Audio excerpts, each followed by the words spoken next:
Hello everybody and good Monday to you. This is Araya on Raw coming to you live like I do every Monday. It is a little bit chilly, had a nice spring day last week, so we thought we're moving into warm weather and it faked us out back to the cold. Anyway, I am a psychic medium.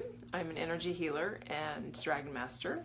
I am a guide and coach for people on their journeys, and so every Monday I come and talk about different things or answer your questions.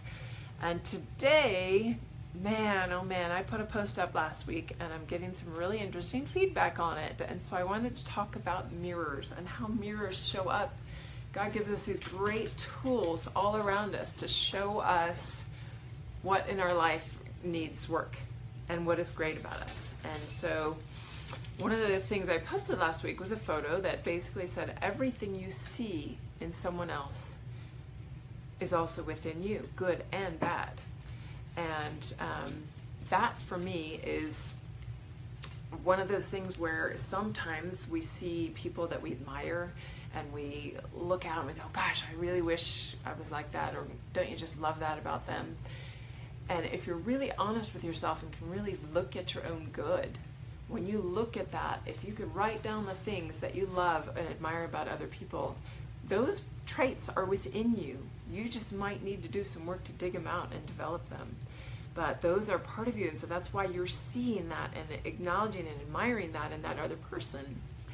Equally so, and what's harder to look at sometimes, is the challenging ones. When we see somebody and they're triggering us into anger, or they're got something that just drives us crazy, if we can get really honest and look at that, there's a piece of that within ourselves that we just have to be willing to get really honest and look in the mirror and go, whoa, that is part of me. And that's where we start to see that everybody really is connected, that we are all part of one human race. We're all part of one divine creation. And yes, we have positive and negative, and they are meant to trigger. God designed this perfect thing called the law of attraction, and the law of attraction is what shows up and is giving you that opportunity to see, feel something within yourself that otherwise you might not see if you didn't get to look in the mirror. So I just felt like bringing that up to see if, are you able to really love yourself enough, or maybe you need help to see it. Maybe you want to get together with someone, you feel called to work with them, so that you can say, I'm not seeing this, and I know there's some work there for me to do, and maybe you can help me see it. And so that's one of the things I do as a psychic medium and energy healer and coach, is help people to get under the surface into why are there repetitive patterns coming up in your life? Why are you still in pain over a certain relationship? Why do you get triggered into anger when somebody responds a certain way to you? And anytime that I know in my past, anytime I've moved into anger, it's because there was something underneath I really didn't want to feel, I really didn't want to see. And that anger response is our way of denying the deeper truth. It's our way of putting the wall up, a little wall of separation, which we do with a lot of humanity. We put this wall up so that how can we ever be one if we keep putting our walls of separation up? And so when we put this wall of separation up and it's about anger, we go, oh, no, yeah, I'm just gonna back off and not go there, because you're bugging me and you're driving me crazy, and I'm gonna stay in my pain because I'm really not ready to see it.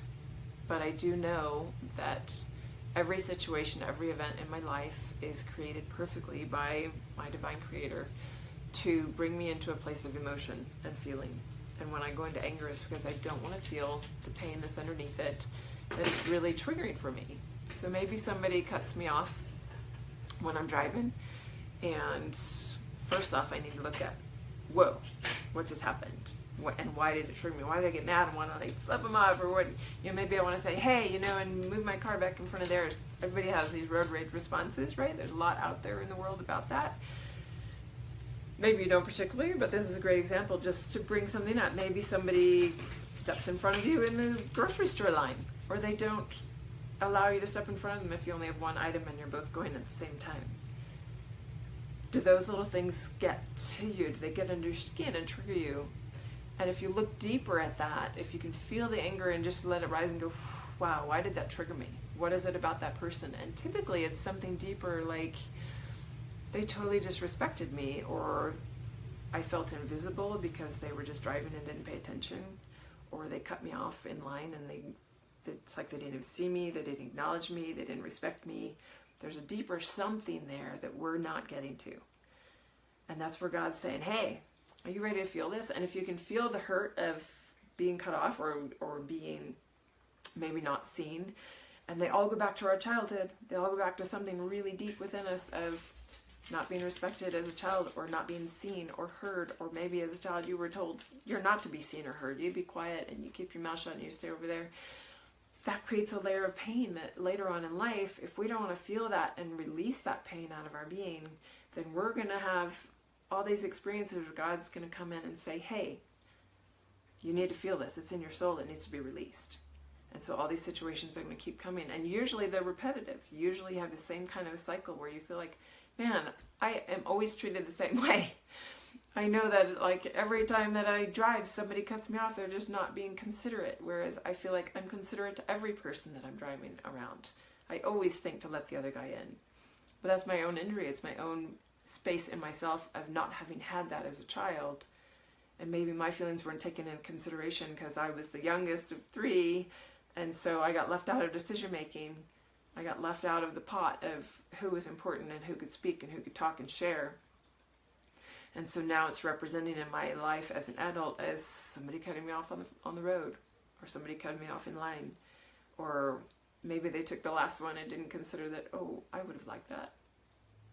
Maybe that happened to me as a child around the dinner table with brother and sister and everybody like ganging in, whoa, okay, there's none left. Do I get the leftovers? I get the hand-me-downs. So just wanting to bring up, everything out there is your law of attraction. Everything is an opportunity. And if you allow yourself, instead of getting angry, to go under and go, why did that trigger me so deeply? You might get to some of the underlying wounds of break it down. Break it down. Is it really about I was disrespected, or I wasn't seen, I wasn't heard, I didn't feel visible, or I felt shoved aside? There's always a little more alignment and fine-tuning of where we can go inside ourselves to figure out what it is. And once we can actually go in and feel that, I mean, the whole point of it is to release it, because if we can go in and actually feel the pain of that little child who was set to the side, invisible, not considered, not allowed to speak, when we can feel the pain of that child, then we release it and we change our whole law of attraction. And that's the beauty, is our law of attraction changes in our adult life as we heal and release those wounds of children. And then the whole game changes. And then you don't have these repetitive patterns anymore. And then maybe every time you start to see and get conscious about those mirrors around you of both the good things and the bad things within yourself that you're seeing in other people, then we start to really make progress on our journey. So I know that I'm not feeling really clear on this, so I hope that something came out of it for you if you watch the replay. But I would love to draw, I'm feeling drawn to draw a angel card about this for everybody that's going to be watching the replay. Just because I feel like it's a deep subject. I feel like people are feeling a lot of stuff today, and I know just by seeing the comments on the post that I did last week about this, that some people just don't want to see their truth. They want a wall of separation up, even about how perfect or great they think they are.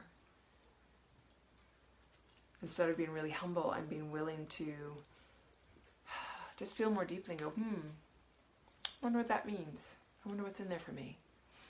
So I'm going to just pull a card, and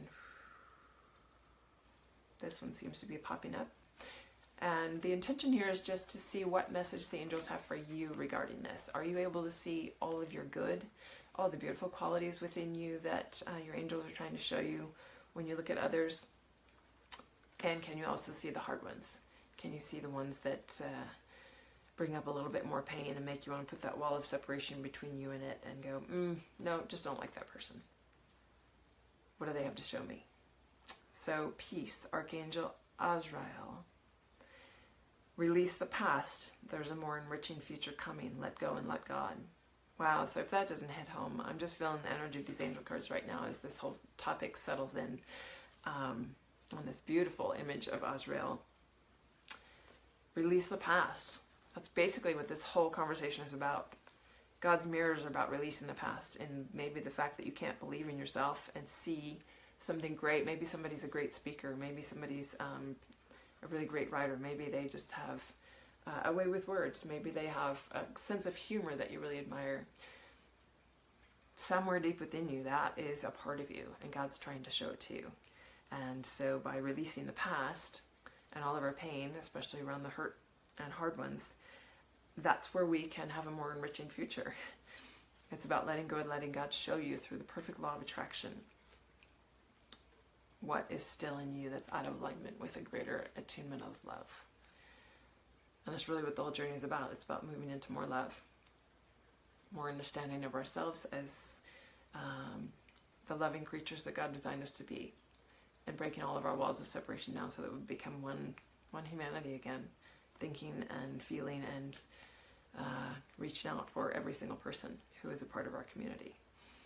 So if you would like assistance with that, I do 20-minute discovery calls to see if we're a good fit to work together, to see if some of the sessions that I offer, whether they're programs or one-on-ones, would benefit you. And maybe they would, and maybe I'm not the right healer for you, but we can certainly find out on a discovery call. And I do those, and I do one-on-one sessions, and some of the programs I have involve dragons, and all of that is available in the For the Love of Dragons group. I am announcing today the doors are going to be closing on that program on enrollment May 1st. So reach out if I can help you in any way. Please message or email me. I would love to connect. And you have a great, great Monday. Bye.